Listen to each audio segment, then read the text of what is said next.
week, there are many expectations. Understandably, President Cyril Ramaphosa set to deliver this State of the Nation address at the Cape Town City Hall on Thursday evening.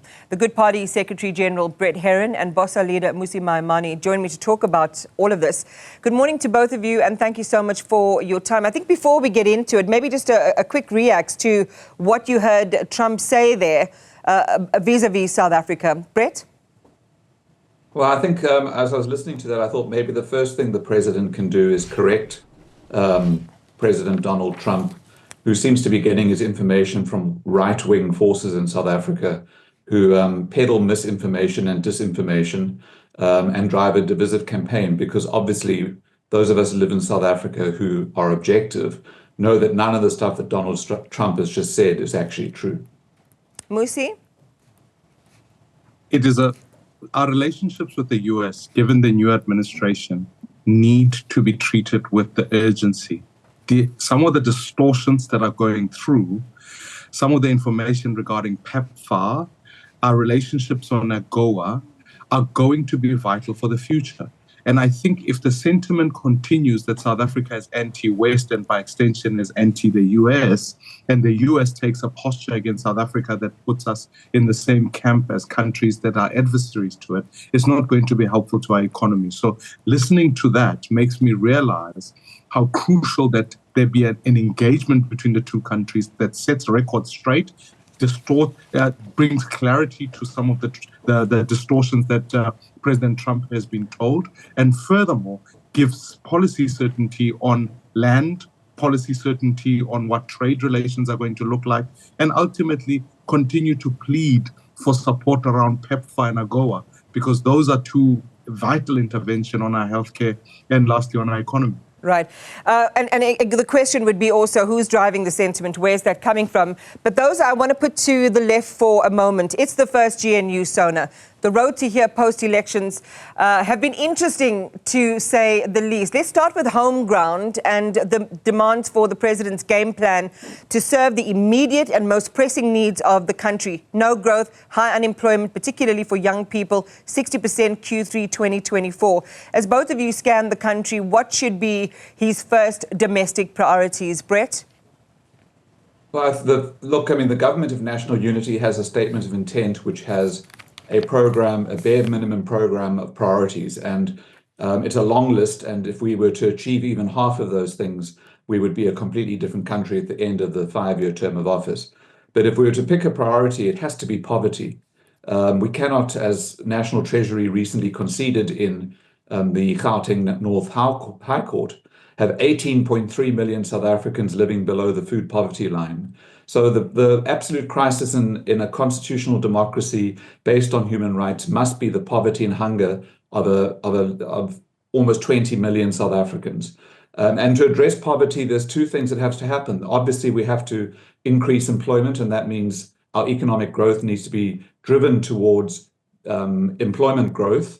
And then secondly, we need to introduce the comprehensive social security system that will provide assistance to those who are unable to find jobs in a country where an economy is not growing jobs. So I would say that out of that long list of priorities that the GNU parties agreed to, poverty has to be the number one priority, and we have to address it in a twofold way by really achieving economic growth that is in line with our peer countries around the world and on the continent.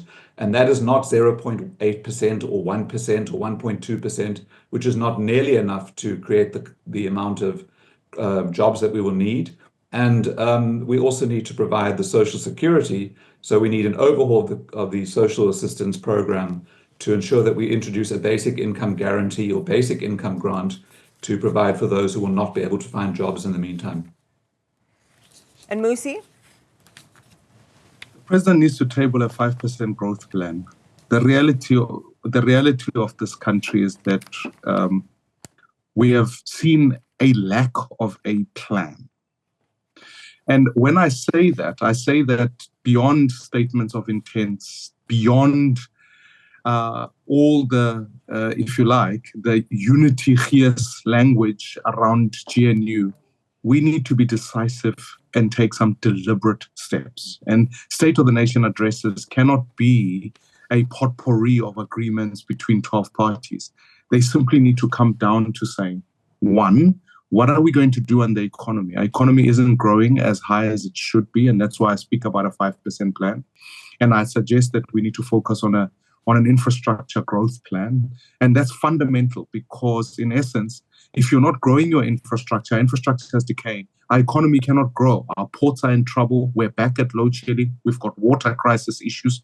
Those need to be prioritized. It will exacerbate the lack of growth, which will deepen our poverty levels. Secondly, we need to speak about an education pipeline. Whilst, in fact, I accept the point that we've seen an increased number of kids, of young people, get through the senior certificate, but in truth, we're not producing employable young people. That's why they're passing at 30%. So we need higher than that. And lastly, we can't live in a country where 80 people are being murdered per day.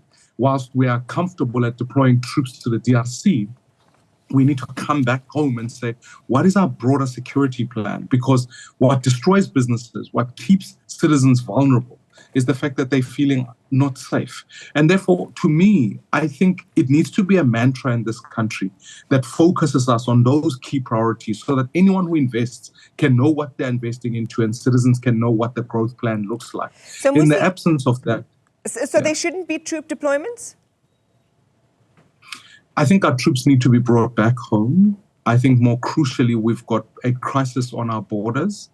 And ultimately, we saw in Mozambique the fact that when that crisis was occurring, our troops were not being able to be deployed. And what in fact happens, and I'm not an anti-immigration person, I'm simply one who wants to be clear about the fact that what are South Africa's priorities? And I've asked since day one when I arrived in Parliament now, is to say, what are our troops doing in the DRC? And whilst there are many distortions and many different issues that are going on there, it is unaffordable. And more crucially, we've got seriously pressing issues immediately in our neighbourhood. Brett, as Mmusi has just alluded to now, this SONA comes in the midst of some pressing regional and global challenges. Our troop fatalities in the DRC, US President Donald Trump's latest invective against the government of Cyril Ramaphosa over, what he said, and we've just talked about now, withdrawing aid and the imposition of global tariffs, what impact that's likely going to have on South Africa and South African industry. We have experts who say a Trump-triggered global trade war could unleash the rate cutting could stop the rate cutting party that we've had recently, and we'll see that come to an end. The governor has said the MPC spent quite a bit of time during their last meeting reviewing a trade war scenario. So there was, which featured a universal increase of 10 percentage points in US tariffs with the retaliatory measures by other countries. So in response, our model projected the rand depreciating to nearly 21 rand to the dollar and domestic inflation reaching 5%. I mean, there's a whole range of impacts as we speak, but some uncharted territory for us ahead. How should South Africa be tackling this? Look, there's always uncharted territory. We've been living through uncharted territory since the dawn of our democracy, and certainly since the great financial crisis of 2008. But with regards to the regional and international uncharted waters and the turbulence that a Donald Trump presidency could bring for South Africa, I mean, it's obviously clear that our government needs to clarify our foreign policy in a much more effective way, and our role in terms of peacekeeping and intervening in human rights abuses on the continent. I don't think we should discount the importance of South Africa's role there. So I think that the most important thing for the South African government to do is to clarify our foreign policy, our position on international crises and human rights abuses, and the trade war that Donald Trump is threatening to unleash and has started to unleash is something that South Africa's foreign policy and economic policy will have to navigate. Yeah. Trump's imposing of tariffs on Mexico and Canada and other regions or countries in the world is not something that I think South Africa will be able to influence, but we must protect our own economy and in doing so, as I think Mmusi correctly said in the first segment, engage with the United States and clarify the disinformation that Donald Trump seems to have picked up. Brett Heron, Mmusi Maimane, thank you for your time.